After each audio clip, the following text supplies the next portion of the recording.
Bienvenue à la bibliothèque patrimoniale Fesch. Cette histoire commence le 16 mai 1801. Cette bibliothèque est née de la volonté d'un homme, Napoléon Bonaparte, qui voulait doter sa ville d'une bibliothèque, d'une imprimerie et d'un jardin botanique.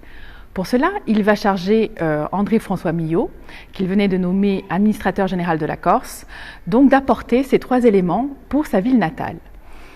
André-François Millot va se tourner vers son ministre de tutelle, qui n'est autre que Lucien Bonaparte. Et Lucien Bonaparte aura à cœur de répondre au mieux à cette demande. Il va donc se tourner vers les dépôts littéraires pour trouver et constituer une très belle bibliothèque pour la ville d'Ajaccio. Mais alors, qu'est-ce qu'un dépôt littéraire? Alors, ce sont des bibliothèques d'aristocrates, de la bibliothèque royale même, ou des grands couvents et des universités qui ont été saisis par les révolutionnaires et mis dans divers dépôts dans la ville de Paris, pour les plus célèbres, mais également en province. Donc, Lucien va sélectionner dans les dépôts littéraires parisiens un certain nombre d'ouvrages pour que nous ayons un très beau corpus.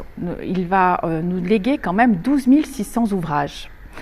Certains d'ailleurs sont issus des collections royales, de Louis XIII à Louis XVI quand même. André-François Millot remet donc à la ville d'Ajaccio la bibliothèque, l'imprimerie qui elle-même a été donnée par Lucien également, c'était son imprimerie personnelle, et les éléments pour constituer le jardin botanique.